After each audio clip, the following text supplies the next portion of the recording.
is a presentation of the iRacing Esports Network.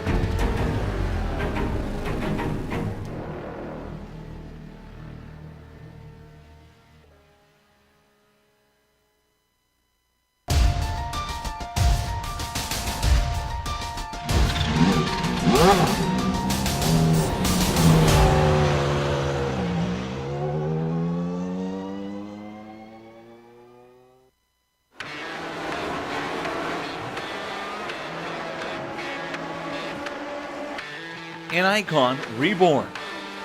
A new season begins. Drivers must face off wheel to wheel with only one goal: to be crowned champion. Experience the competition and the glory days of early 80s IndyCar action. Hear the song of 500 horsepower Cosworth engines. Watch as drivers wrestle these ground effects cars into submission. Without electronic driver aids, it creates the perfect combination of man, machine, and speed. The Lionheart Retro Series, presented by HPP Simulation, starts now.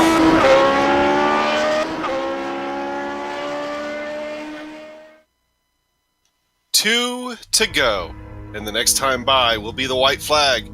2 drivers with a serious chance to win this championship. 2 more with an outside chance. 2 drivers have a chance at the cleanest driver award. Call me the count, but I think the number of the day is... Hello everyone watching on the iRacing Esports Network, and welcome to GSRC's Countdown to Green, presented by the Sim Pit. As cyberspace flows into your place over the next 15 minutes, GSRC will bring you all the storylines, all the stats and facts you'll need to appreciate the Lotus 79 action that will immediately follow as we count down to green for the LPM Grand Prix of Road America. Adam Young here with you tonight, alongside me, my partner in crime for many a broadcast, Bill Zahn. I'm Jed Yaman, has director duties, armed with cameras locked and loaded by Dougie Beard. Now, I didn't want to mention in the intro, but we've got 3 teams in the running for the Teams Championship, but I didn't want to break the theme there. It's a warm one today at Road America, just perfect for our last road course of the season and the penultimate round of the 2018 campaign. Last year, Adam Blocker took the win here, and he'd like to repeat that in this tight championship battle he has going on with Alex Saunders. But they have to get to a checkered flag on a track with plenty of tight 90-degree corners as the next to last race. Soup, why don't you tell us about one of the best natural terrain road courses in the country? Bill Gates and Steve Jobs were born in 1955, the very same year this legendary 4-mile, 14-turn road course came into existence. Located on 640 acres of park-like grounds between Milwaukee and Green Bay, in Elkhart Lake, Wisconsin, the rolling terrain offers great viewing opportunities for the fans. The track itself remains virtually unchanged to this day, though advanced safety requirements have transformed the look of this place from a country roadside to a modern racing circuit complete with wide grassed runoffs. Considered by some to be the best test of road racing in North America, and if a picture is worth 1,000 words, imagine the value of a video narrated by Joe Peak. That's just what we're going to give for you right now as we take a lap around America's National Park of Speed.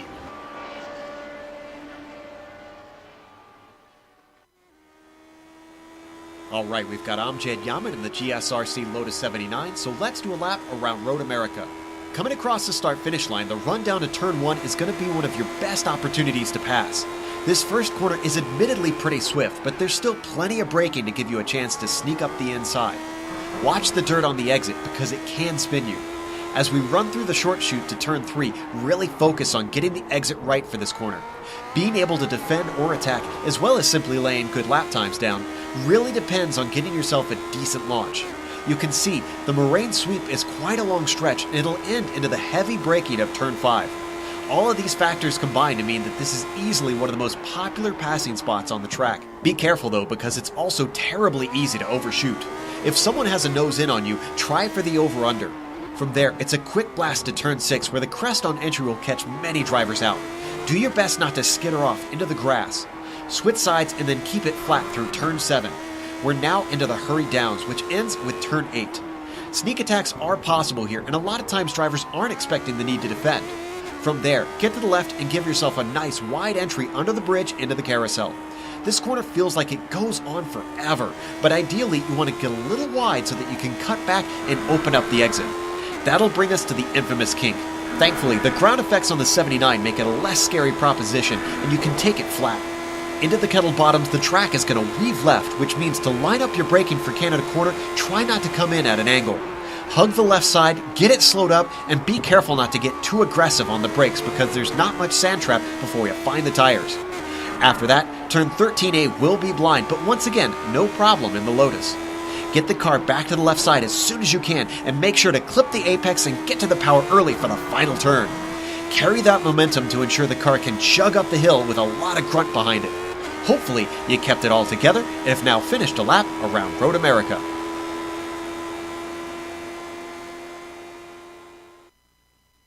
And that lap around Road America, as well as the entire countdown to green, comes courtesy of its sponsor, the Sim Pit, an entertainment channel dedicated to sim racing. Its mission is to bring you news, reviews, and information from around the world about sim racing hardware and software.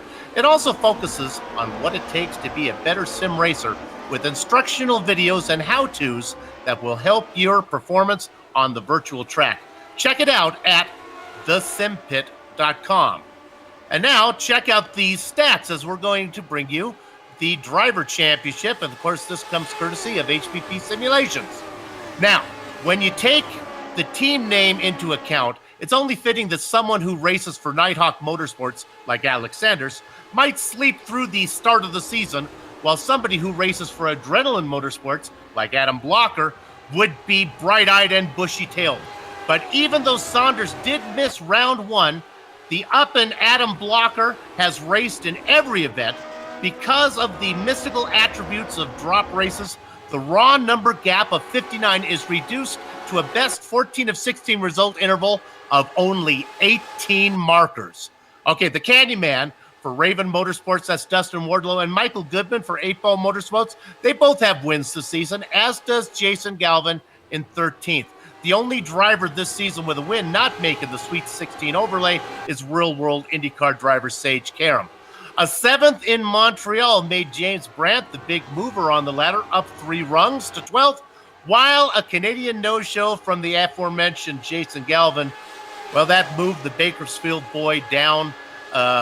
He's going to win the big drop honors as he falls 4 spots down into the Baker's dozen spot. Let's go ahead and look at the team standings now, brought to you by Clipping That Apex. Last round, before we reported how Skidmark was closing the gap to No Name Racing. Well, before this round, we can report mission accomplished as Scott Johnson and Bart Workman moved their team into 5th. Everybody else holds station, but that 100-point interval between Raven and 8-Ball is not unspannable considering the double points event that will close the season. And that's coming up next round. All right, Adam, what about the rookie standings? Yeah, those Rookie of the Year standings. Alex Saunders, of course, at the top of that.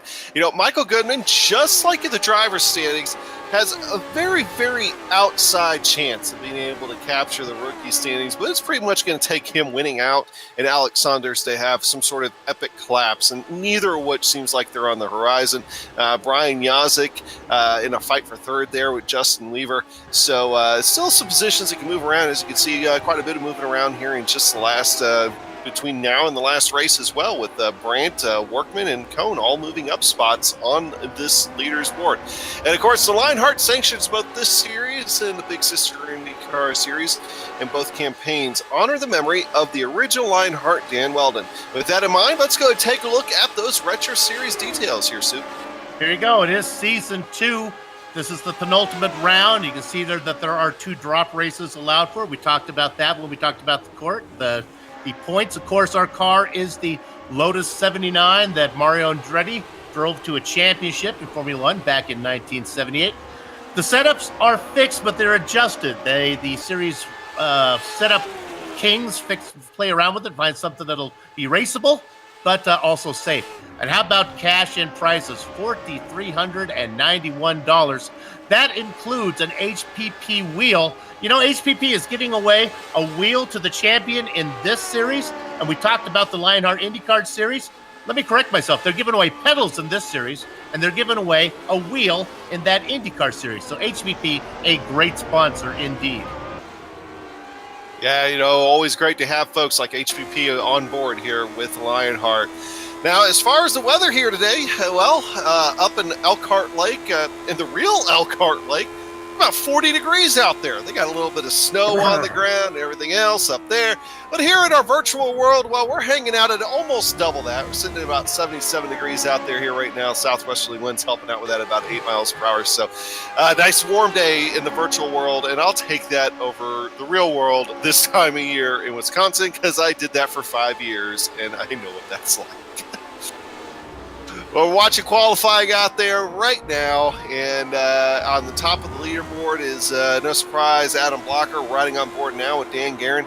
Dan Guerin sitting out there, looks like in 7th position here provisionally, Soup, and got a couple of quick guys out there, but Adam Blocker by far the fastest here. So Dan Guerin has been incredibly hot over in the sister series, the IndyCar series, where he got a win last night, and has really been on fire the last 7 or 8 races. Adam Blocker leads in both series in the points, sitting second right now. There's David Altman. Yeah, so he's trying to come home with the pedal and wheel combination here this season. Hey, so we got David Altman, of course, right there with David Altman. David Altman was able to get the podium here, his first podium last year, and now we're looking at Adam Blocker. Adam Blocker was the winner of that race here last year, though, too. So both those guys looking to try to repeat their success here from just one season ago with Adam Blocker. Adam Blocker really wants to repeat that win, I think, Soup. I mean, I cannot believe this championship fight. And I know we're going to talk a lot about the just the overall Drivers' Championship, and of course it deserves to be talked about. But there's still a lot of spots up for grabs in that top 16, isn't there? There are, and that the drivers want to make that overlay to be on the to be in the pre-race show, the Sim Pit Countdown to Green. They like to be there. We're looking at Andrew Kinsella. There's a guy comfortably on that chart.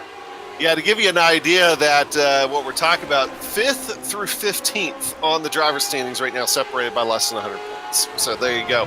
Andrew Kinsella, of course, is in the mix of that, sitting 9th in the standings here so far. He just got done moving up 2 spots just from the last race and trying to get up into the top 5 here on the leaderboard for qualifying, currently sitting 9th. I'd like to quickly take a look at the man who's qualified right now in 20th position, Chris Stouffer.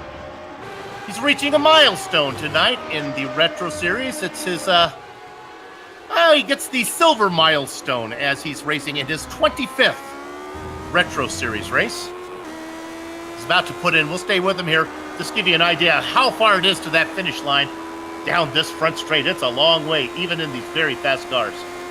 Yeah, correct me if I'm wrong, Soup, but that would mean he might be one of the only guys to make every single Retro Series start here so far.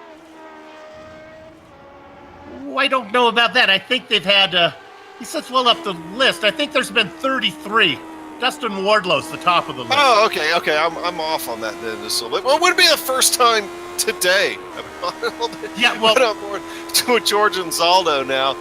George is one of those guys fighting for that top 16. He's sitting 16th. Yeah, the first season was only 12 races. I believe they've upped it this season to 18. So that would make a possible, what would that be, 30, 40 races, I guess, is a possibility? Maybe I got that wrong. Yeah, pretty close. Yeah, but you mentioned 18 races on the calendar. Now, we'll talk a little bit more about this during the broadcast, but next year, going to be 18 races as well. So they do have a little bit of an insight onto the schedule for next season. We'll bring it to you here during the broadcast a little bit later. But just something to look forward to as we look at Dustin Wardlow now, the Candyman out there. Dustin Wardlow, one of the 4 drivers still with a mathematical shot at that championship, but Soup, his last couple of races, particularly you look back at like Iowa, have not been kind to Dustin Wardlow here. No, not at all. He has Seeing some bad luck, but he's starting to put it together. Again, another driver doing double duty racing in both events. Racing in the butt kicker onboard camera car. Our season finale is going to be sponsored by Dwarfs Candy. Something very near and dear to Dustin's heart. Of course, that'll be at Fontana here in just a few weeks. So something to look forward to. Qualifying wrapping up. Seeing if anybody is still out there turning laps, and I do not believe they are. We're safe to go ahead and take a look at that HPP simulation grid. And the pole award here for today, going to Alex Saunders. Alongside him is going to be Adam Blocker. So 1 and 2 of the championship here, Soup. They are starting on the front row. Justin Weaver and Brian Yazek are going to fill up row 2. How about Brian Yazek sneaking in there in 4th position? Michael Goodman and Dustin Wardlow, the 2 guys there with a very outside mathematical chance at the championship. They need a lot of help, though, to make it happen. James Brandt, we talked about him being the big mover. He's going to be starting in 7th position. And then Dan Guerin, coming off that win last night in the Lionheart IndyCar Series, sits in 8th. All right, now we got Andrew Kinsella out there. He's going to be starting on the inside of row 5. Alongside him, that'll be where you're going to find David Altman in that Mountain Dew machine out there. Of course, David picked up the podium here last. Chris Sleepy Lanini in 11th, going to be flanked by Paul Jenkins. And then in row 7, our very own Samuel Ryman. Thank you, Samuel, for some intel on tonight's event, which will be something we'll talk about here in a little bit. Travis Jagerliner out there in 14th position in the outside of row 7. The Bakerfield boy, Jason Galvin, going to be starting in 15th. All ribbons and curls in the sweet 16th spot is Bart Workman. Mark Cohn and Ron Hacker are going to make up row 9. Row 10 is going to be populated by Scott Johnson and Cody Wenson.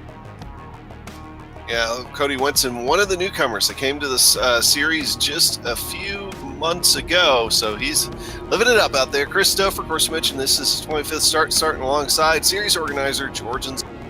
Then the final 3 drivers did not put in qualifying times. They are Chris Walker, Frank Beezer, and Robert Bluen. All right, so getting ready to start the pace lap here at Road America, and they do the full pace lap at Road America, so it's going to be just a few minutes here before we get going.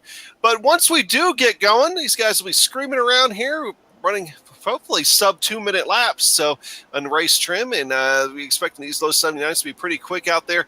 And with the 25 guys that we're going to have starting, well, actually, I believe probably closer to 24 guys that we're going to have starting this race, they're going to be pretty tight going into turn 1, Soup. Are there going to be any other trouble areas you're going to be looking for on the first lap? Well, I'll tell you this, they're going to need to have some good brakes because there are a lot of passing zones here. And when it is time to brake, nothing beats the feel of a true hydraulic braking system from HPP Simulations. Designed and manufactured in the USA on state-of-the-art CNC equipment, HPP hydraulic pedals and their accessories set the standard for simulation racing. For more information, please visit hppsimulations.com. And let me tell you, there are some great passing zones. My favorite spot is corner number 5. Yeah, and I know a lot of people are fans of Canada Corner out there as well. Personally, for me, though, I've always liked the carousel. The carousel has always been my favorite place in this track. There's one of our onboard cameras there. You saw the butt kicker car. Now we're looking at, hey, the turf monkey here with George Anzaldo behind the wheel of that one. And then finally, one more onboard camera. I guess that's all we got here today. Just those 2. Oh, and then Brian Yazek out there, of course, in the HPP simulations machine.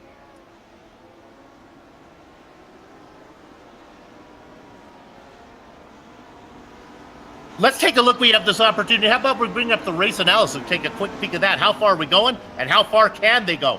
31 laps. Look at this, though.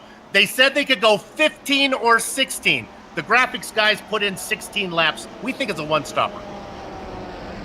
We do, but we do have some intel saying that if some guys decide they want to pit early, say about lap 13, 14, Well, there could be maybe some games that have to go on too, but I do expect most people are going to be about 15 or 16 just to try to make it. The big kicker, of course, is the pace lap being a full pace lap. A lot of guys, I think, will be coming down on lap 15, and that's going to make pit road a pretty busy place. And, it can get a little bit interesting here coming down pit road because you got that uphill climb there right going onto the entry. So we've seen some trouble there before. But usually if guys take care of each other, it's not too much of a problem. And, of course, you don't want to run out of gas here 4 miles around, and it's uphill to the finish line. That's right. Big uphill going to the finish line. Now, of course, these guys just coming out of Canada will be rounding the last corner here in just a minute before we get the green flag. And get this one actually coming up on Canada now. We just went through the kink. So... Soup, this one's going to be, I really think this one could go either way here between Adam Blocker, Alex Saunders. Both were strong in practice, but do you think Michael Goodman and Dustin Wardlow are going to leave here today with a shot still at this championship going into California? Yes, they'll have a shot, and the sun may not rise tomorrow, but I guess they'll have a mathematical shot at it. I really think, though, it's our two guys up in front. Saunders would like to get as many points as he can to make that the smallest gap possible when they head to the finale. Okay, Adam, here they come. Yeah, we are watching them now coming up the hill. Look at that elevation change. One of those Dougie Beard cameras gives you a great shot at them coming up the hill at you. And the green flag is out. And look at that jump by Alex Saunders. Alex Saunders gets a big jump. Adam Blocker gets not the greatest of starts at all. In fact, Justin Weaver's going to get around him. He's going to have to fight off Brian Yazik here going into turn one. Goodman in there so far. Everybody clean through that first corner. Now diving down into corner number 2. Cannot discount Justin Weaver. He was very strong in practice, very strong in qualifying. Here he is sitting in second right now, but he has got Alex Saunders hot on his tail. Another battle that we'll be needing to keep an eye on. Michael Goodman and Dustin Wardlow back there. Dustin Wardlow taking a peek, though. Michael Goodman's going to take that defensive line, force Dustin Wardlow on the outside. There's the turn. Wardlow runs a little bit wide. One car off, it is James Brandt. Had such a good run last time out. He got clipped on the inside by David Altman. That was corner 5. That's the action corner. That up on the GSRC replay right now. You can see he's going to go. Yeah, he's going to take that late apex, and then by the time he gets there, David Altman's already there. And, well, spin cycle goes for James Brandt. Yeah, you would argue maybe that Altman made a late presentation, but it's also the very first lap. You've got to be careful about changing lanes and diving for the apex. Altman looks strong, though. He continues. Yeah, David Altman, he didn't have the greatest of qualifying or practice speeds compared to everybody else, the real fast guys. He was 10th in both. But overall, though, I mean, we're expecting him to be a very strong contender in this race, given his history here. Oh, Dustin Wardlow is on his lid. He's sitting in the roll bar in the grass. No one to blame but the Candyman himself on this one. I think he got the car off in the curbing, and these cars are so sensitive to the downforce. Oh, it just takes that little bit of a hop, and well, there you go. As we look at the world upside down, and not the way that Dustin Wardlow wanted to do it, and that is going to end his championship hopes for 2018. Here, David Altman may be having a problem. Maybe the racing gods are dispensing a little justice. Yeah, he was sitting in 10th a minute ago. He's all the way down to 23rd. Let's see what happened to him here. Pulling it up on the GSRC replay. Coming down the front straightaway. Car just got loose. He's just got away from him. Didn't hit anything. Watch him get on the binders in the sand. Gets it wound up, backs it up. Fortunately, the sand in iRacing lets you drive out of it. Yeah, and so pretty much just a little bit of hurt pride and hurt ego from David Altman. But we'll see what kind of positions he can make, as he is now going to be on a recovery drive see what he can do with the rest of his afternoon here at Road America. I saw a couple of guys get loose, particularly out of those slow speed corners there, but not a lot out of turn 1. It's the first car today I've seen get loose out of turn 1, but sometimes that does happen. All right, back up front, Alex Saunders. He's continuing to lead, followed by Justin Weaver and Adam Blocker. And here comes Blocker taking a look on the inside of Justin Weaver going through Canada. It looks like he's going to get him. Canada corner works for Adam Blocker. In fact, I would say that that Justin Weaver pretty much just let him have that position with the way he kind of fell off of him there. I think it was kind of like one of those ones, okay, I might have a chance of getting you later, but I'm not going to hold you up. Justin Weaver, I believe, maybe being aware of the championship implications for those two gentlemen in front of him. Blocker out there in his familiar Beard of Zeus blue car. Now he's back behind 1.6 seconds behind Alexander.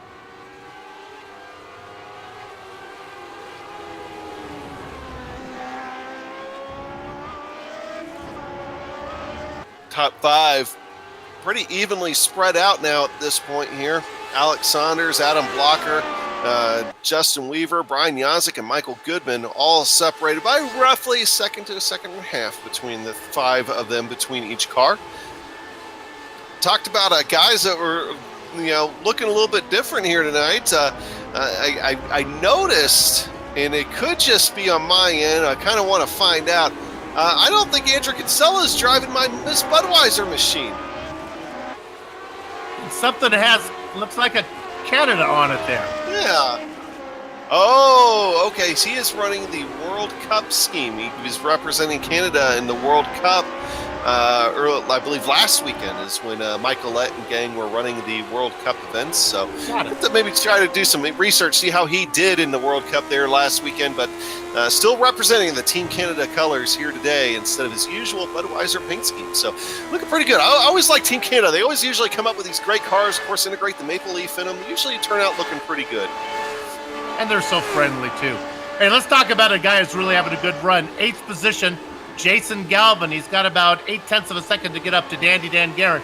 Why do we care about Galvin? Well, he started in 15th, so he's up 7 spots. That's pretty typical of Jason Galvin here this year. I mean, he's had a few times where his qualifying efforts haven't been what he usually would hope for them to be, but he usually makes up for it in the race, and he's trying to do that here again today. Slowly climbing spots. One guy that's starting to chew away, as we mentioned, he was going to be on that recovery drive. David Altman's already up 2 spots. Granted, it's in the back of the pack, but he's getting hungry for a few more out there. So David Altman looks like he is getting ready to take a look at Frank Beazer here in just a moment. Just get an idea of just how long that front straightaway is here at Road America. Many, many passes have been made on that front straightaway with just the draft alone. The question is will they get back to you by the time they get to turn 1? Love this roadkill cam here as you see the road go by underneath and that beautiful Wisconsin sky pushing down on the racetrack. Running up behind Frank Beazer.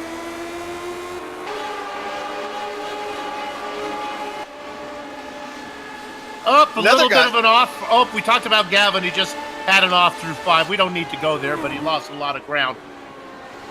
Another guy that's moved up a few spots since the beginning of this thing, Mark Cohn, sitting in 11th position right now. He started the race in 17th, and already here after 4 laps, he's gained about 6 spots here, and he's looking at Samuel Raymond and Chris Lanini in front of him, thinking he's going to take a few more. It's one of the best battles on the track. It's a 5-car train. Lanini up in 9th. Ryman in real close to being passed there by Cohn, but right behind him, Paul Jenkins and Travis Jägerleiner. So a nice battle, really from 10th to, that'd be 13th.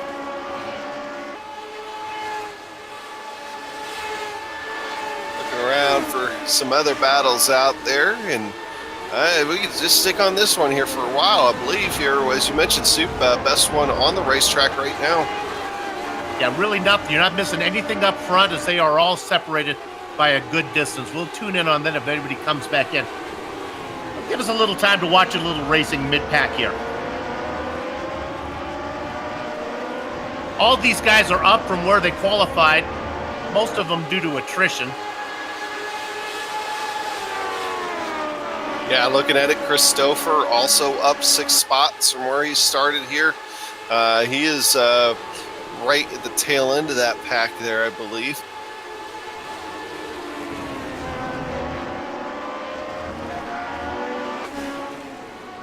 Pitting is going to be an issue here today. Can they get to lap 16? And Adam, you mentioned something that I've really forgot to think about, and that is 4 miles around this course before we go green. Right. Hearing something about Cody Wenson. Wenson got loose, and my goodness, right in front of Bart Workman. Luckily, cleared out of the way for Bart. This was a battle for position. There goes Wenson, and ouch! That's going to be a tough one to recover from. That was pretty significant contact into that concrete barrier. Here's the guy who had the best view of it as we look on board with Workman. Whoa! And the fine camera work of our director, Amjad Yaman. It looked almost a lot like how David Altman's was, as he got loose on him and ended up overcorrecting it, except David Altman had the benefit of the gravel trap there to slow him down, where Cody just ended up finding the concrete to slow him down. But now looking at Bart Workman, who he's going to gain another position here just based off the attrition. Maybe check in on 4th position. We'll stay on this battle. Hang on, we'll stay on this for a minute. We'll see if this pass can be made. I'll just tell you, they're beginning to tighten up a little bit up in 4th, and maybe even for 5th as Andrew Kinsella starting to run down Michael Goodman. Yeah, we got a 3-car battle here shaping up for 4th position now. And, of course, that is Yazek, Goodman, and Kinsella. Goodman needing all the positions he could possibly get, but he's going to have to try to stop Kinsella from gaining one on him by keeping him behind him. He's looking at that rear view over the rear wing of the HPP simulation machine by Brian Yazek. Yazek, of course, carrying the HPP simulation onboard camera here for today. Speaking of lap traffic, about a 4-second difference between our fastest qualifier and our slowest qualifier. And with lap times of just under 2 minutes, it's going to take a while before we get to lap traffic, if at all.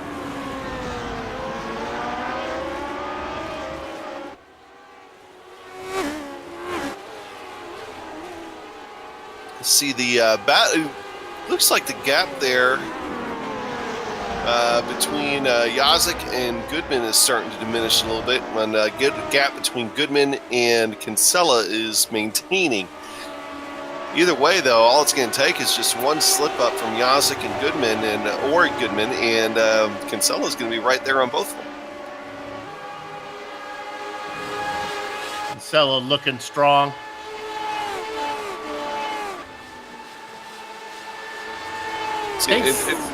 Go ahead. I was going to say, don't forget, too, of course, all these guys in the tight points battle. I mean, Kinsella very well could leave out of here jumping another 3 or 4 spots if, things continue to go his way a little bit in the point standings. Yazek could lose that many. And Goodman, of course, well, we all know that Goodman's doing his best to try to maintain a mathematical chance of staying in the championship when we go to California. But as we've been talking about, he needs a lot of help for that to happen. We can say that both Dustin Wardlow and Cody Wenson have both decided to call it a day after their accident. So those are your first 2 full retirees of the day. Let's go to James Brandt real quick. This is in 20th position as he just got around Ron Hacker. Remember, Brandt had that first lap incident. He's a-coming. So he gets Ron Hacker out of the final corner. Hacker should be able to surrender this one if Brandt's going to pull over. Look at Hacker fight back. Oh, my goodness, they almost touched. Hacker backs out. Woo. Brandt in 20th now. He's got about a second to get up to George Anzaldo. Remember, Brandt qualified in 7th, so the car is fast.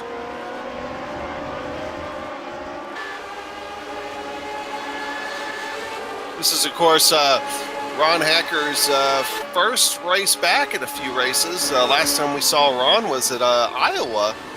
Oh, let's go to 17th. Oh, they touch getting bumped off. That was Chris Walker with David Altman making the pass in 5. Here comes Walker fighting back. And this time he's going to return the favor and try to push Altman off. And now the spot goes back to Walker. Altman is loose. He saves it. Here comes Ansaldo and Brandt. I think David Altman's seeing red right now. George Zaldo backs off of him, gives him some room, but we've known David Altman can be fast here, and a little bit of gamesmanship between him and Chris Walker. He's riding on board that Turf Monkey onboard camera with George and Zaldo there. Speaking of George and Zaldo, man, going through the kink there got a little interesting for him. This is where the action is right now. The car on the move is the number 15, the dark car of James Brandt. Remember, we saw him get around Ron Hacker. Hacker now, Frank Beezer running up on the back behind these guys. A nice little battle going on. The end of your top 20.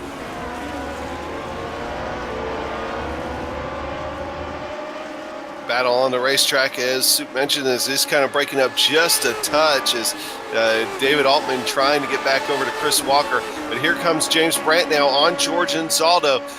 James Brandt will have the preferred inside line here going into turn 1. George Zaldo going to have to take the wide line around. Be careful not to put the wheels off in the grass or too far over the curb. And they're still side by side going into 2. Here comes Ron Hacker. He's going to try to decide if he wants to do anything with it. He's going to back out. George Zaldo backs out. James Brandt move him up into 19th position. David Altman 2 seconds back is James Brandt, and he's a-coming.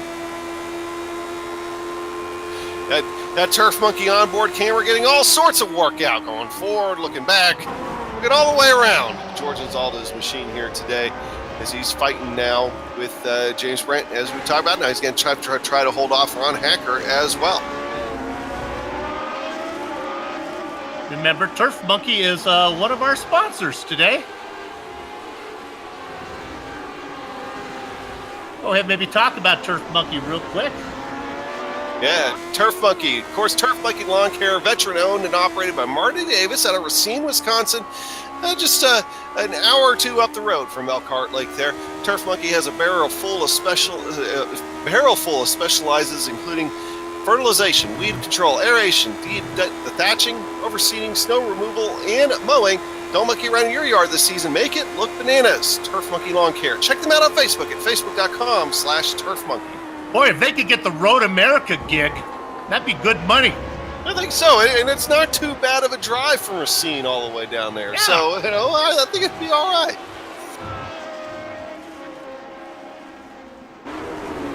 Looking at David Altman. David Altman is almost back to Chris Walker, and in turn, they have both almost caught Bart Workman as the gap between those three is starting to shrink. Let's go ahead, Sue. This is a good battle. The only other battle that might be of interest is up in 4th position, Yazzie, Goodman, and Kinsella, but really, that's just nothing happening there. I like what's happening. This is where the excitement is. David Altman certainly has had his share of excitement today. We ride on board with Dave. These guys just got done not too long ago, taking turns muscling each other around just a touch. We're going to see a repeat of it here. David Altman thinks about taking a look to the inside, thinks better of it. Oh, but Bart Workman, I think, took an off entry, and that's going to mess up Chris Walker's entry. Chris Walker is wide. He's off track. Gets it back going okay, I believe, but he lost numerous spots. Oh, it took a wheel hop coming out of the gravel pit. We're going to look here on the GSRC's camera. He ends up running way wide, tries to get back on track. The back end hops, and he about loses it going into the grass, and he's going to cost him a number of spots as Beezer, Ron Hacker, and Zaldo, and James Brandt all get around him. And now going back up, though, that battle between Bart Workman and David Altman is now on as they run through the carousel. David Altman was looking to the outside, but he's going to go ahead and cut down to the inside now as they try to get ready to go through the kink. Realizes going too wide isn't the best through there, and now going down to Canada. Isn't going to have anything with him just yet, but on the exit of Canada, Bart Workman runs a little bit wide. Here comes David Altman. David Altman through Thunder Valley, going to be able to take that position fairly easily. Bart Workman gives up the fight, move David Altman up another spot. With that done, let's check in on a couple of battles we've really been talking about. And that's 12th position here. A nice little battle with Cohn and Jenkins and Jägerliner. Really the battle for 12th here between Jägerliner and Jenkins. That's Jägerliner chasing. out there in the Gillette Contour machine, trying to run down Jenkins. Jenkins started in 12th, racing in exactly that position right now. Jägerlander up one spot to be in 13th.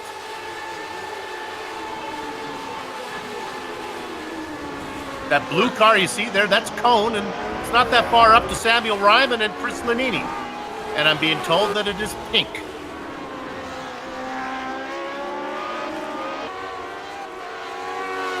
So Mark Cohen, of course, one of the biggest movers here today, so far today. It's 6 spots. The biggest mover, I believe, is still Jason Galvin, who's moved up 7 spots from the start of this race. But, not these guys. I mean, he's only 30 seconds off the lead. Now, I know that doesn't sound like a lot. Look at Jason Galvin now, 21 seconds off the lead. But considering how long of a distance it is around Road America, they might still be pretty safe as far as not being lapped here today. So for these guys still be putting down lap times. These guys are all still running 157 lap times, while your leaders are running in 156s and 155s. In fact, Alex Saunders, look at his. I remember him. Yeah, we got to check in on our leader here real quick. 155, 196, even still going 11 laps into this race. So tires not falling off here. Don't expect these guys to take tires here for today, and doing the usual thing with sometimes the 2 open wheelers, that the fuel runs down, the speeds get faster. And here's something with Chris Stouffer, and Ouch. Took a toe. He put it right on the curbing. Got the car centered on the curbing and then lost it to the inside. Ouch. Oh. Boom. Man, these Lotus 79s are not liking those transitions. You're going to have to be careful about the runoffs. Just watch the hop. It's not the third time we've seen that, yeah. Yeah, it's just going to be car meets concrete. And those walls here, I mean, Soupy mentioned it, that, of course, with Road America being upgraded to modern safety standards and whatnot, but still, those concrete barriers, they're still there, and they're still present. They will reach out and grab you if you're not careful. Hey, let's go to 5th. Have a catch. Has caught Michael Goodman. Andrew Kinsella back there working on him. Being very, very patient. He's just been testing it, poking and prodding. The car is clearly faster than Goodman. Goodman has lost touch with Yazik. These cars were nose to tail racing information. Oh boy, through the cake. Kinsella tested the envelope of this track. Gets a good run down into Canada. But Adam, I've seen this over the last 4 or 5 laps. Kinsella just not in the mood to force the issue. Yeah, I think he's just happy just being present and accounted for at this point. So playing it very smart and realizing still a lot of race left. I mean, we're not even quite to halfway yet, so why force the issue? Now, of course, here on the front straightaway might be a little bit of a different story as you're looking at Michael Goodman maybe trying to take a little bit of an inside line. Will he pull out here in the draft coming across the start-finish line? Yeah, okay, so he's going to go ahead and take a look here going down to turn 1. Will he be able to get him? Looks like Michael Goodman's going to give up the position to him, not fight him too much as they go off into 1. And they're going to try to set their eyes maybe on Brian Yazik, but no, Goodman sneaking his nose and not going to do anything here going through 2. So we'll see if they can do it. All right, Chris Lanini, and now some of the intel that we were getting is that the guys that come in really early, like around the 12 to 13 lap range, they may not be able to make it the entire rest of the way. They may have to take a short stop later. So look, Chris Lanini, his tires go up. He could be one of the ones that takes tires out there, as he is going to go ahead and pull away. Chris Walker, we followed him onto pit road a little while ago. You saw it here on GSRC that he has not moved since. So not sure if he's going to be at retirement or if he's going to be getting damage repair, but he is not in the car at the moment. He could be calling it a day after after that off a little while ago. Ron Hacker having a little bit of an off, but he's able to get it back on track. So no harm, no foul there.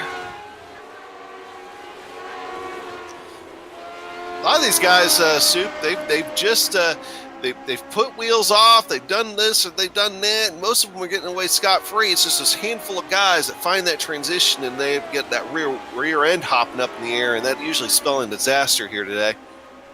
Well, we saw Kinsella make the pass. We have seen passes done, but there are a lot of close battles that just continue to race in a parade. So we look at this one. There's another one back. Maybe check in on 9th position. We touched on these guys before. This is Ryman. About 7/10 of a second back to Cohn. About 7/10 of a second back to Jenkins. And there's Jägerliner. Now, Jägerliner may have a chance to get the pass. He's last in line, but there's nothing happening. I'll tell you one thing. Ryman's car, really good straight line speed as he pulls away. Go ahead, Adam. We seem to spend a lot of time with David Altman in the back, but here he comes on the recovery drive. He's going to go try to take another position. He's already caught Scott Johnson. He's going to get him here going into turn 1. They get it woed down with just enough time. David Altman starts to pull away in that Mountain Dew machine. So David Altman, nice little recovery drive that he has here after his early problem. Absolutely.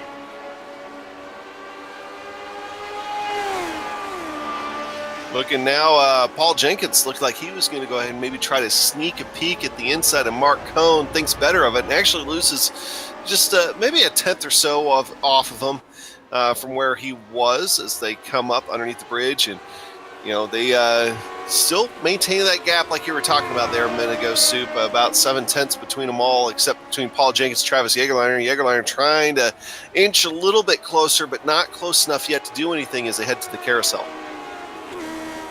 I'd like to go to 8th position. Oh, we're riding on board there with Travis Jägerliner. Let's enjoy this for a minute before we cut away. I love these shots.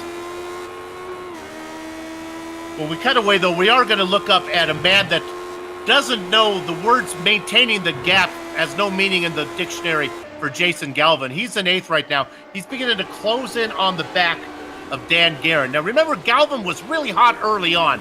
He'd made up all those positions. I said, look how far he's come. Then he had an off. And I think he's going to get this right here. Galvin is really slow out of the final corner, and thank you very much. Move the Bakersfield boy up into 7th position. Danny Dan relegated back to 8th.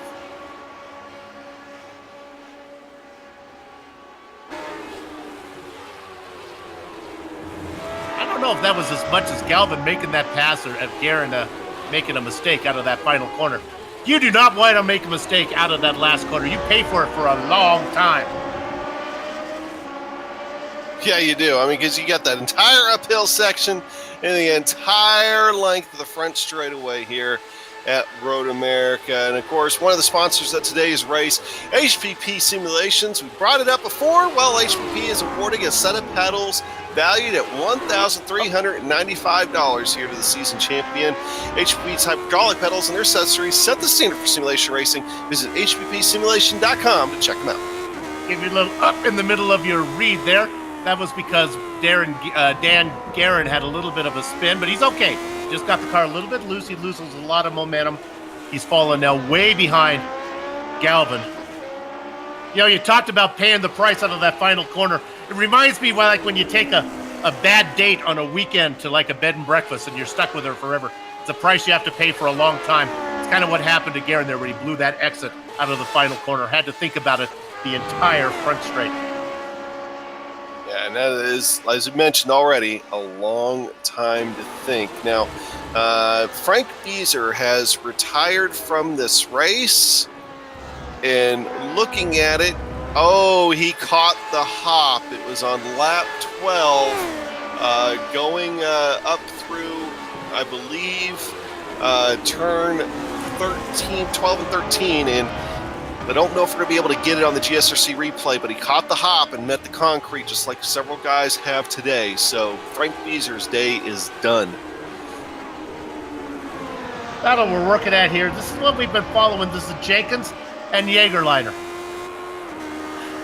Travis doing some annoying commentating racing right now, just continually on the back of Jenkins, making me check in on him, but never pulling the trigger. And David Altman comes in on lap number 14. Still too early, I think, to one-stop this. Yeah, but of course, David Altman, though, is our profile driver of the day. Hey, this is his 25th start also here in the Lionheart Retro Series. He doesn't have any poles, doesn't have any career wins, but he's been consistent, being able to be up in the top 5 4 times and in the top 10 11 times. He was one of the inaugural drivers of this series, too, starting out in Homestead there in Season 1. So David Altman, coming off pit road, is our profile driver of the day, brought to you by the SimPit. Got a good battle for you back in 14th position. It's a driver we've been watching, and it's James Brandt. Remember, we saw Brandt get around Zaldo and Hacker and those guys. And I said it's about 2 seconds to get up to Bart Workman. Well, he's there now. Altman, of course, took his pit stop. Altman was one of the cars Brandt was involved in that caused him to fall those spots. Alex Saunders and Adam Blocker both coming in here on lap 15. This is when we were told pit road might become a little bit on the busy side. And indeed, our 2 leaders and our 2 main championship contenders coming down pit road. Weaver in from 3rd. This is too early, but they did do 4 miles of a pace lap. Can they one-stop it from here? Here comes Yazik. Kinsella, who is notorious for being able to light-foot it, he's going around one more time. Guy, you get a reputation, and you just almost have to keep doing it just to please the commentators. Andrew Kinsella, once again, running it long. We'll have to see how that works out for him, but he is taking over at least the lead of the race here for at least a short while. We'll see if he still maintains it when he comes across the line here. Of course, the line does come across pit road, just kind of depends on where his pit box is. Now, but Andrew Kinsella, as you mentioned, Soup, he does have that reputation of being able to just seem like to get that little bit of every gas tank. Now, some of our intel was indicating, Soup, that they might be able to make it from here, but it's going to be a stretch for some of them. So do not be surprised if maybe you see some of these guys trying to conserve what fuel they can just to give themselves a little bit of insurance, particularly your leaders, Alex Saunders and Adam Blocker, because they had such a big lead. But overall, as somebody is off out there next to Andrew Kinsella, that was Robert Bluen. Robert Bluen was the black car that was off there. You saw there on the screen. Well, just thinking this through, as our leader goes around Bluen, now who finds his way back onto the pavement, if Kinsella can do a 4-mile pace lap, and then do 16 laps, you got to figure the other guys might be able to do the same. He certainly can go the distance. Maybe it might be a case of save the first stint or save the second stint. Yeah, it could be. And of course, keep in mind, though, too, that on this second stint here, you don't have a slow pace lap. Now, granted, the pace lap you use fuel on, but you're not using it like you were running at speed. And of course, but it also doesn't count on the board. So, yeah. But here comes Andrew Kinsella now. He is not going to try to push it another lap. He's coming down pit road. Robert Blumen's the car behind him. Robert Bluen was already on pit road just a moment ago. He is now a solid lap down. Will he maintain the lead? Will he get credit for leading a lap? No. Alex Saunders gets there before he does. So, Andrew Kinsella does not get credit for leading that lap as he's dropping down the leaderboard, trying to find his pit stall. The good news for Saunders and Blocker and Weaver, the guys who are trying to stretch it, at least they don't have to race anybody because the intervals are so large. Saunders with a almost a 5-second gap over Blocker. Blocker's got 12 seconds on Justin Weaver, who we really haven't mentioned very much today, in that shortest podium position. Oh, he comes out. Andrew Kinsella comes right out with Brian Yazik. Brian Yazik getting loose going through turn 1. Almost kind of evasive there. So Kinsella being 4th, Yazik in 5th, and that got a little hairy there for just a moment. All right, well, pit stops are complete now. With that, we're going to go ahead and take a little bit of a break here on GSRC and the iRacing Esports Network, and we'll be back in just a minute.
The Sim Pit is an entertainment channel dedicated to the world of simulated motorsports.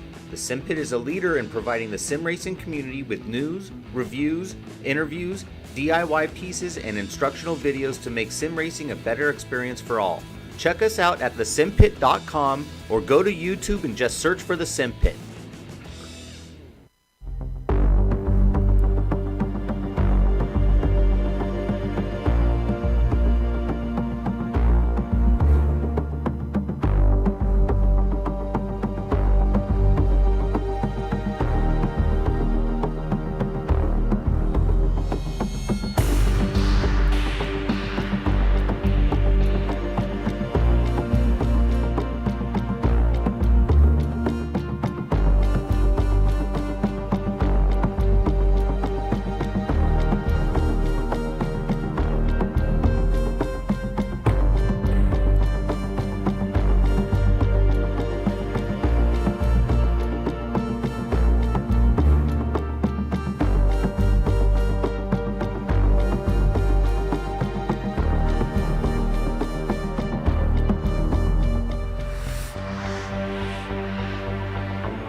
And welcome back to the iRacing Esports Network and GSRC, coming to you live for the Loud Pedal Motorsports Grand Prix of Road America. Hey, if you're a sim racer looking to add that missing driver-to-car connection, bringing more realism to your sessions, butt kicker products are the way to go. A butt kicker moves actual mass-producing a haptic immersion. It's powerful and accurate. See all the family products at thebuttkicker.com and use the promo code LION20 to get 20% off your order. All right, well, hey, things up front are right now the reverse of what your championship standings are, with Alex Saunders and Adam Blocker running 1 and 2. Of course, going into today's race, there was only an 18-point difference between Adam Blocker and Alex Saunders running 1-2 in the championship. So if things stay the way they are right now, Alex Saunders will trim just a touch out of that lead, out of Adam Blocker's lead, pretty much with the double points event in California leading to a dead heat. So, at least going into the race. But now, well, we still got some positions aside on the racetrack here at Road America, as you're looking at Yazik and Galvin going at it tooth and nail here. They're through turn number 5, underneath the Corvette Ridge, and heading up to turn 6.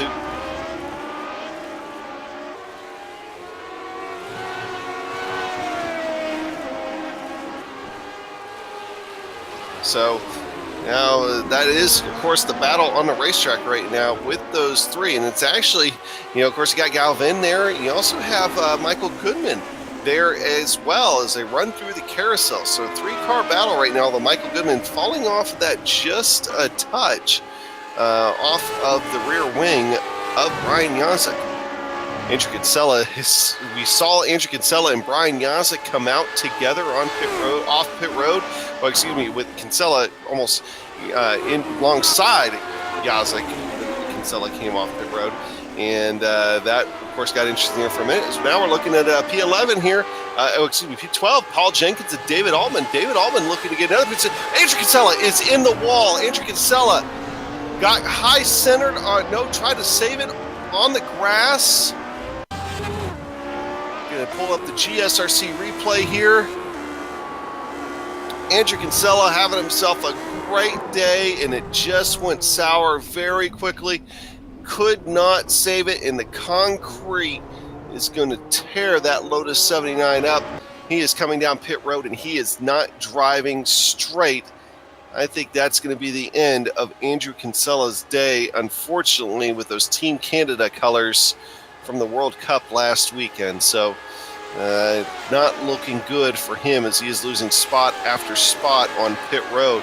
And that is going to move those rest of those guys up now, as Jason Galvin now is fighting for 4th position. Jason, of course, the big mover of the day, up 11 spots. Another big mover is David Altman. David Altman had some problems earlier on. Well, he's going to go ahead and try to go after 11th position here. He's going to be taking it away from Paul Jenkins. David Altman, the profile driver of the day. Now his next target is going to be Mark Cohn. He's not too far off of that. So looking now, of course, going back up to 4th position here real quick, though. Brian Yazik is now caught back up underneath the rear wing of Jason Galvin. Lose a little bit of a gap develops between them as they go through the carousel here, but going through the kink, starts to shrink it up just again. Yazik trying to use that draft, going down the back straightaway. Galvin tries to defend just a little bit, tries to weave and break that draft. Yazik's going to take a look at the outside here through Canada. Can't get anything going on that, but he's going to cut down to the inside, cannot do the over-under. Through Thunder Valley, they're going to be nose to tail. Big passing opportunity coming up for Brian Yazik, possibly. If he can get close enough coming up this long front straightaway here at Road America. They're going to go up the hill. Big gap now develops up between those two as he did not have a good exit to that corner. And of course here, if you do not have a good exit to that last corner, you pay for it for a long time. And that's exactly what just happened to Brian Yazik as that gap widens between him and Jason Galvin. Looking at the rear view there of Jason Galvin off the rear gearbox.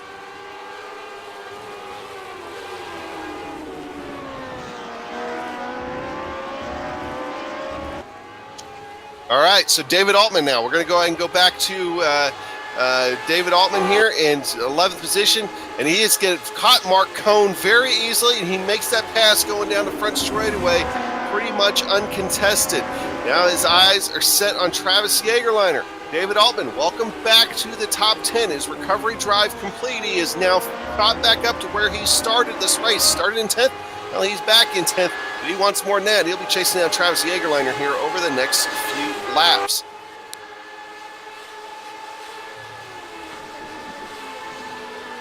Looking around for battles on the racetrack right now as we're looking at Travis Jagerliner. He's got about a second going back to David Altman, but he's got another 2 seconds before he was able to catch Samuel Ryman. Looks like Scott Johnson and James Brandt here are starting to go at it with James Brandt, another guy that was trying to recover after an early problem. He's not been able to make up quite the positions that David Altman has, but he's been able to make up a few. Is James Brandt. Now he's going to be looking to maybe try to get 14th position away from here from Scott Johnson over the next few minutes.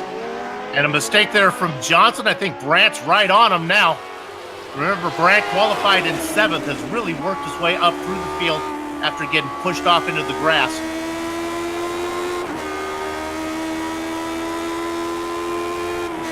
Johnson is up 5 spots to be racing in 14th, but Brandt's coming.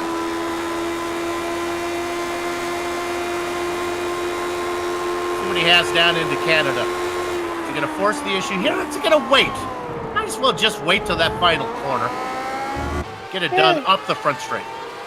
Yeah, I think that's going to be his best passing opportunity right now. We've seen a lot of guys be able to make that clean. It really seems like here going through Thunder Valley that I'm starting to see guys, word must be getting around about some of the troubles that guys have had through there with jumping the curb and everything. I'm starting to see a lot of guys start to take it easier through there, Sue.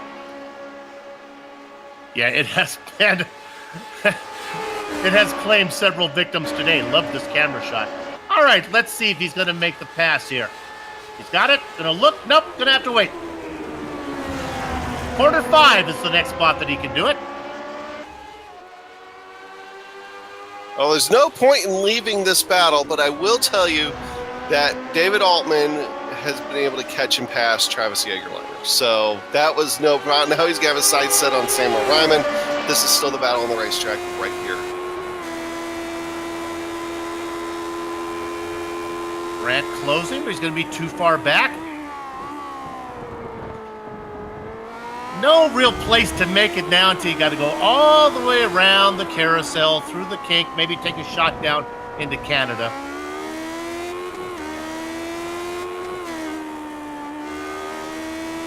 Riding off the back of Scott Johnson.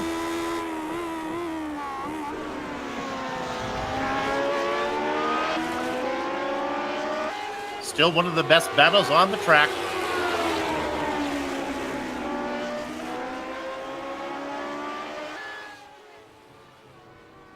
Oh, is James Brandt what's wide? Is he going to be able to save it?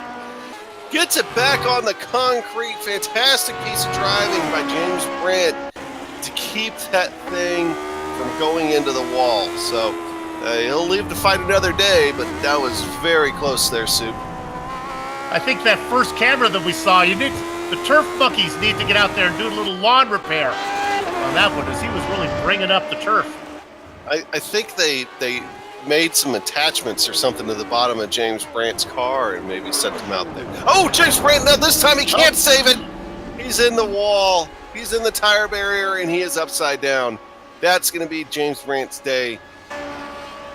Lady Luck did not strike 3 times there for James Brandt. That car is going to be done. So with Brandt gone, we do have another battle for you. This is Jason Galvin in 4th. All right, Galvin's road to 4th has been impressive. He started in 15th. He picked up 5 or 6 positions right away. Then he worked his way around on track around Garrett. Then he was able to jump Michael Goodman in pits. Then he came up behind Yazik, ran him down and passed him too to get up to 4th. He's got 16 seconds to get to Justin Weaver. Don't think that's going to happen. Unless that Moby Dick car gets beached, but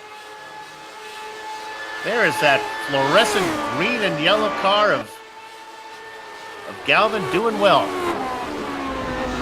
Oh, this guy's getting a lot of airtime tonight for being technically in the middle of the pack, but he's been making some impressive moves. David Altman is now right back behind Sammy Ryman. He's already ran Sammy Ryman down to 2 seconds of the gap that it was just a few flaps ago. And he's going to be trying to get even deeper into the top 10. Sammy Ryman sits in 8th. David Altman in 9th. David Altman runs a little bit wide. Yep. Is he able to get back on track? He does. He will lose a spot to Travis Jagerliner, though. That's okay. Altman likes to pass cars, and so I said later on, getting around, he's passed Jagerliner 2 or 3 times this race. Try one more time. Yeah, he's certainly been doing enough passing today, I think, to satisfy the entire field.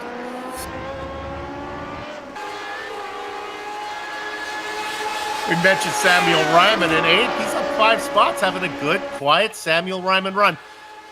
Now, keep in mind, this is all settling down. We're all just having fun like this is settled, but we're not sure that these guys up front, Saunders, Blocker, Weaver, can go without a splash and go at the end. This would be way more exciting if Andrew Kinsella was still racing, because I think he could have. And for what it's worth, Alex Saunders is lost a little ground to Adam Blocker. So maybe some fuel saving going on. There's Travis Jagerliner's going to get around. David Altman's getting around Travis Jagerliner.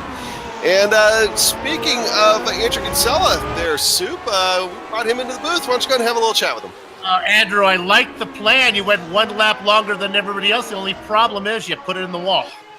Yeah, there's a little bump off that corner there, and as soon as you hit it wrong, the car just bottoms out several times, and before I could catch it, I was in the wall. Almost got it. Had optional repairs, but when I went down pit lane, car was no good, wasn't driving straight, so just parked it. Okay, so what's the deal? Can these guys go to the end if they pit on 15, or do they have to come in for a splash and go? It depends on whether they're going all out or whether they're lifting and coasting a little bit. Obviously, you can make it 16, but I was behind Brian and Goodman for most of the first stint, and I was able to just sort of lift and coast and sort of pick my battles. I was able to get around Goodman there. But yeah, you're looking at, you basically have to save a half a lap of fuel, which sounds really easy, except for Road America laps are four and some odd miles long, so it's actually about 2 miles worth of fuel that you have to save over the course of the run. So it's doable, but you have to be doing it basically from the beginning of the run and running with that in mind the whole time. So these big intervals, Saunders has 4 seconds on Blocker, and Blocker has about several calendar pages on Justin Weaver. Since they're really not in a battle, it's got to be a little easier for these guys, even though they don't have anybody to draft with, right? They can set their own pace.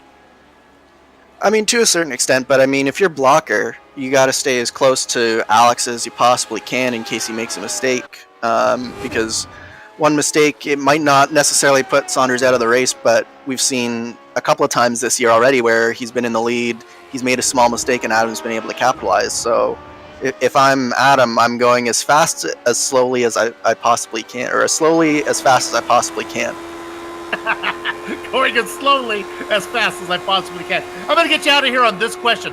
We've seen several drivers get the car up on the curb and lose it. Are the curbs really that tough here on these Lotus 79s? Some of the curbs, yeah. There's just there's basically, when you hit the curb in certain areas and in certain places, it drops off really quickly. So what'll happen is, just like with my incident, the car basically bottoms out, and you lose all your suspension, and then so suddenly you basically have no suspension, no grip, and then it springs back up again. You have grip again, but if you've already corrected a little bit, you're going in the wrong direction, and then suddenly you're in the wall. That's exactly what we've seen. Not so much the tires being on the curb, but the actual center of the car being on the curb, and I think that's what happened. Hey, Andrew, thanks for coming in. You told us a lot. Go ahead. I was going to say, real quick, Andrew, hey, I know that you're running the Team Canada scheme here today. I want to know how you did at the World Cup last weekend. Yeah, absolutely. So we are in the final round. The final round is this Saturday. I believe the oval is at 11:30 Eastern, and the road is at 2. So these are the semifinals, and then there'll be a consolation final and a final as well this weekend. So Team Canada, we in the qualifying round, we seeded 4th. We knocked off Northwest last weekend, so we're up against Finland on Saturday at 2:30 on the road, 11:30 a.m. on the oval. All right. Well, hey, keep representing North America well, and good luck. Thank you very much. All right, so that was Andrew Kinsella there. Sorry, Soup, I had to ask that question. That's okay. Go get those fins. That's what I said. Get the fins. Yeah, right. Somebody's got to unseat them in the World Cup. God. All right. So, hey, David Altman, while we were away, he did make another pit stop there, I think for fuel only, as you kind of got a little bit more insight there on that situation from Andrew Kinsella. Still seeing a tight battle. Watching Altman now, just talking about him, and he is slow. He has stopped on track. Looks like Mark Cohn just took a tow. Oh, and I don't know, but Brian Yazik just had a problem too. We're going to look for Altman. He just parked it. Maybe the car didn't get gas. But now here's what's up with the Yazik. Go ahead, Adam. Yeah, coming out of Canada, he just lost the back end just a little bit, but it was enough that he's going to lose a spot there to Michael Goodman. So watch that back end step out, but he was able to recover it. Now, David Altman did come on the radio and say something, but I couldn't quite make it out what happened there, but the reason has been given. Looking at Michael Goodman now, and we go live, and Michael Goodman gives back the position there to Brian Yazik. Got a little tight there on the front straightaway, but at the end of going into turn 1, they end up getting away okay. So now Brian Yazik's going to try to recover and maybe get back to Jason Galvin. While we were talking to Kinsella, we were watching the battle between Galvin and Yazik was all over the gearbox, working him really hard. Finally, he lost it, and he lost that position to Goodman, but he gets it back. That's a battle for 4th. These guys are working awfully hard. If listen to Kinsella, I don't see Yazik doing a lot of saving there. So he was really pestering Galvin. Can we put the camera on Justin Weaver for at least, 4 or 5 seconds? The Moby Dicky machine. This out there racing in 3rd. We love you, Justin. This is just a typical Justin Weaver kind of day. I mean, I know they sometimes put our bros. that every time I see them try to hit that curve there, that little bump, it makes me nervous. But yeah, I think they put us sometimes up on the screen there at Moby Dicky. So if you guys are watching us, hey, hi. But this typical Justin Weaver kind of day where he's been so quiet. He just doesn't get a lot of airtime, even though he's running in 3rd. Another fantastic drive out of him. It was the same way at Circuit Gilles Villeneuve last week. 25 seconds behind Blocker, 17 seconds ahead of Galvin. That's pretty much being on I guess Moby Dicky. I was going to say on an island, but I guess for him, maybe in an ocean. Hey. All right, here comes some traffic. Finally, Alex Sanders has something to do. Lewin and Lanini. With that said, look at. Let's go back to Lanini. Is this a pass for position? I believe it is. As Lanini just gets around blue one. It is. I want to say Lanini came in for Yeah. a second stop, and that's why it's back. Yeah, I think they're separated by a lap, I think. All right, we're going to look at Yazik.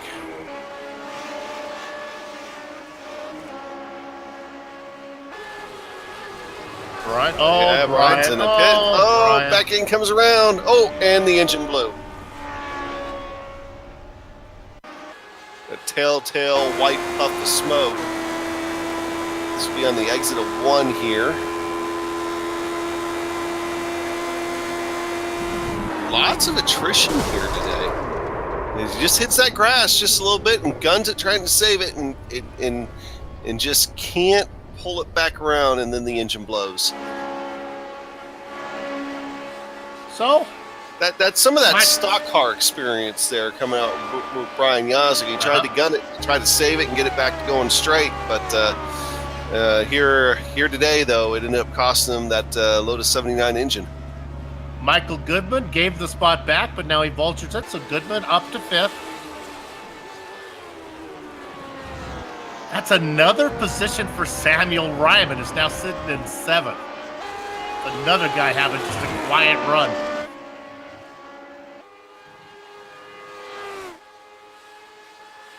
Now, we can't forget that, of course, Samuel Ryman is in the running, of course, for the Cleanest Driver Award here this season. And I want to say it is Chris Lanini, actually, who we were just talking about a minute ago, that he's actually Chris Lanini leading the standings right now with 17 incidents. Sam has 21. But you know, that's still anybody's race as we go into a place like California, as well, as both have had very clean seasons out there. Samuel actually led it for most of the season, just kind of had bad luck a few races and, well, got caught up in some other people's problems and, well, dropped a little bit on the standings. But and Samuel Ryman is one of the cleanest guys out there, along with Chris Lanini. So Cleanest Driver Award, definitely a lot of bragging rights associated with that. I'm glad you mentioned the incident because I didn't want new viewers to get confused that it had something to do with hygiene. It is actually about keeping the car on the track. I know that's obvious, but you get the new viewers that may be confused. Saunders works his way around Mark Cohn. Adam Blocker works his way around Mark Cohn. They don't get the white flag, but they get to see the flagman start to get the white flag out. Now, there's only 2 laps to go, and it ain't going to matter. But I will say Adam Blocker has shaved over 1.5 seconds off Alex Saunders' lead in about the last 7 or 8 laps. So I think at this point, Alex Saunders maybe just taking a little bit easy, knowing that he doesn't really have to force the issue. But we are definitely going to be taking this championship battle going into California here in just a few weeks' time, Soup. That is going to be an amazing race to watch. And, of course, you'll see it here on iRacing Esports Network and GSRC. A double points event. So between that top 2, anything can still happen. Blocker can now see Saunders. And I'll just follow page 17 of the GSRC Commentator's Handbook. Install drama whenever possible. Fuel. Don't forget about fuel, folks. They pitted at the end of lap 15. This is a 31-lap race. You heard Andrew Havakech Kinsella talk about how you got to save fuel. Saunders has had no drafting partner.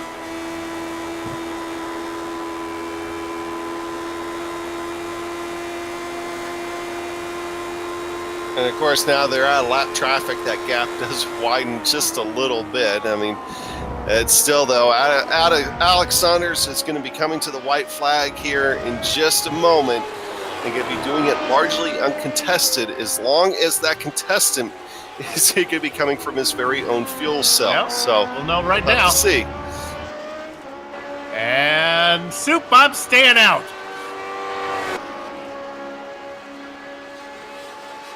Just because he stays out doesn't mean he can go 4 miles.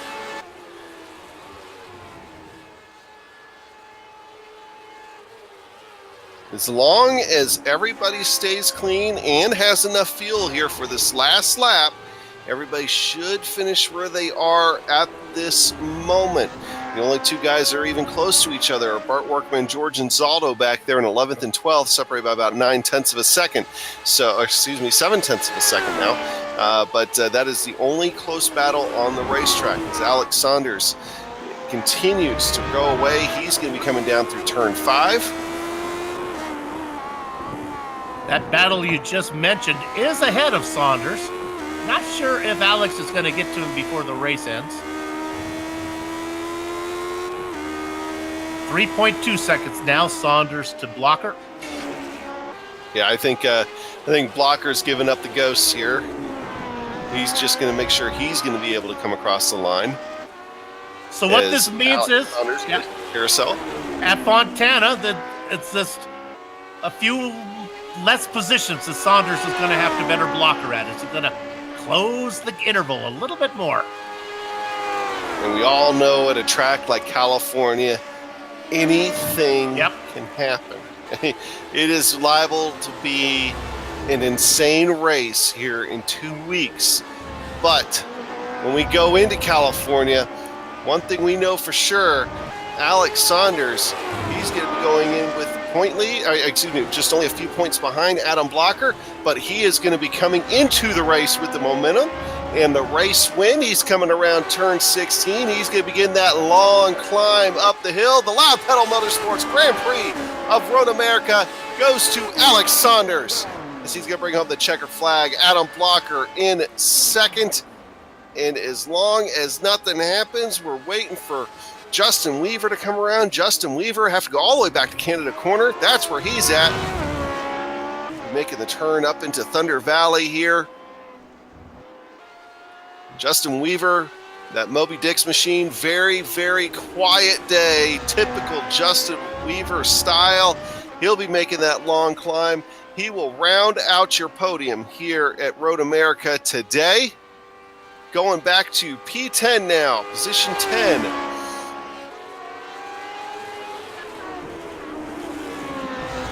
Yeah, I believe this is actually going to be 11th and 12th when it all settles down. Our timing and scoring might be a little bit off. I think Workman's going to get 11th. This is Ansaldo. We really haven't given these guys much attention. I don't think George has much to get him here as these are the last two cars on the lead lap. Yeah, I think that gap's just going to be a little bit too much for George and Zaldo to overcome. So what is the term that they use on election night? We will it's not declare the winner. Project. We're going to project. We are going to project that Bart Workman is going to win the race. Again, we believe this is for 11th here, just with the timing and scoring being the way it is. If we were racing in Florida, if we were at Sebring, we couldn't do that. But here in Wisconsin, they know how to do those things. Okay, final corner. Look at Bart Workman coming around 16. Here comes George Ansaldo. That one's pretty well settled there, but those are the last two cars on the lead lap. All right, so we're going to go ahead and take a break here on GSRC. When we come back, we'll run down your final order as far as your running load up and everything else. We'll talk points and everything else here for the Loud Pedal Motorsports Grand Prix of Road America. Plasma Tracks Victory Lane post-race show coming right up.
Well, once again, racing is over here at Road America for today. Welcome back to the Plasma Tracks Victory Lane post-race show.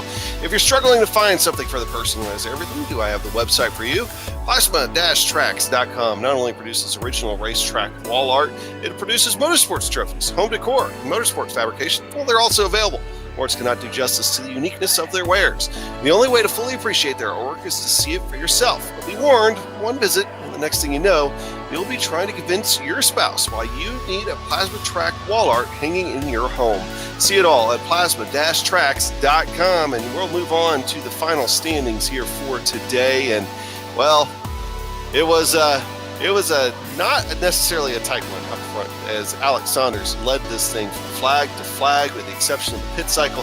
Adam Blocker right behind him after recovering from not the greatest of starts going into turn one. Justin Weaver, though, another very quiet day out of Justin Weaver. He'll bring it home in third.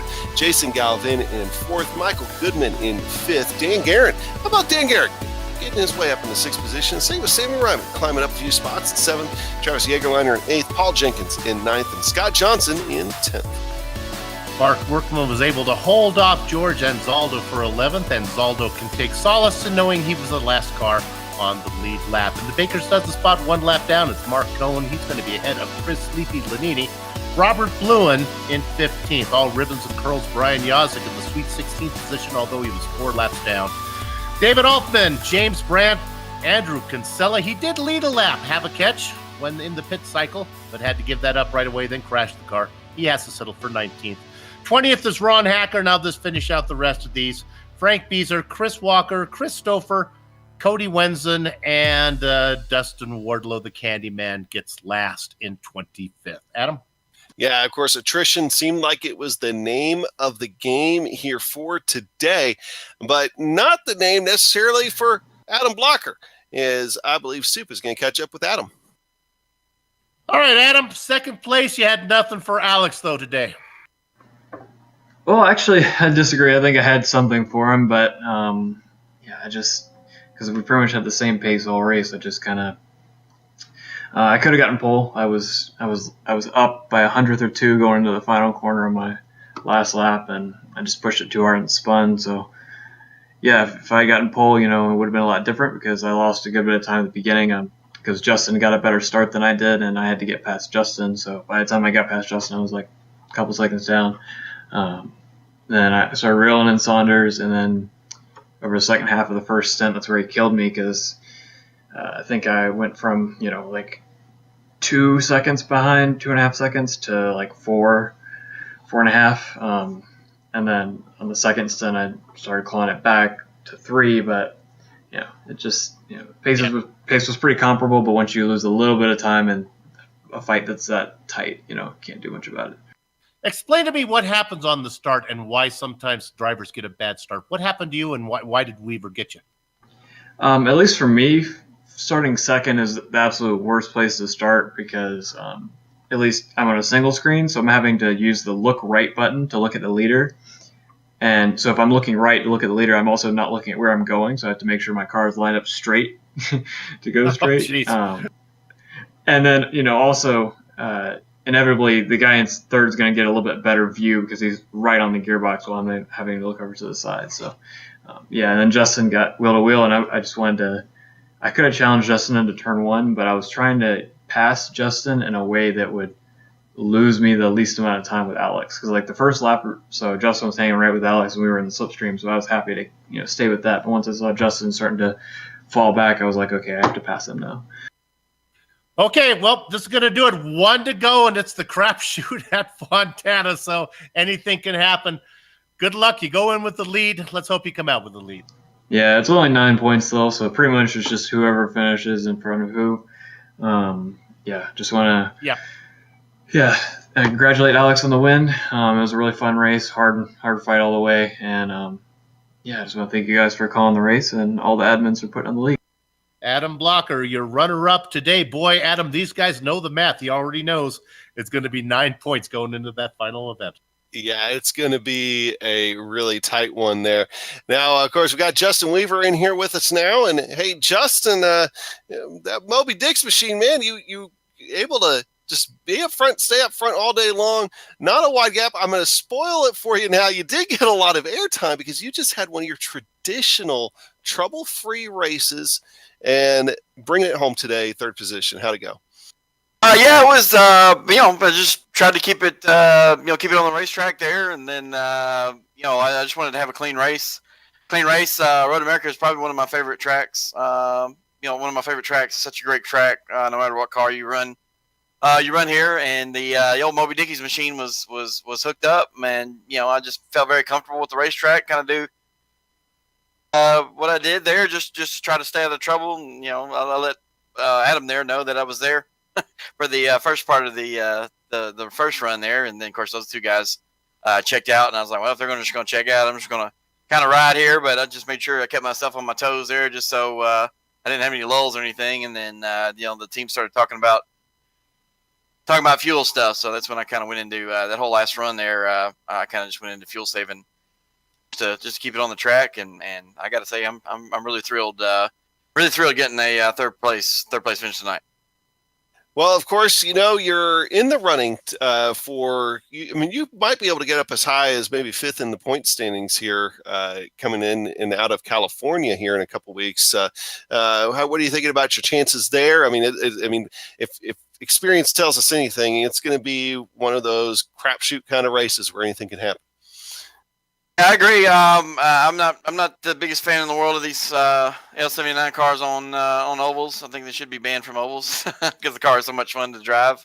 But it is double points race, and I'm going to give it the best effort I can there at California, because it's double points week and everything's on the marbles, and you just never know. I'm just going to try to put myself in the best position possible, and run as hard as I can, and let the points come out the way they are, and if we get a good finish, then we got a chance to move up, and that'd be pretty awesome here the first year running this stuff.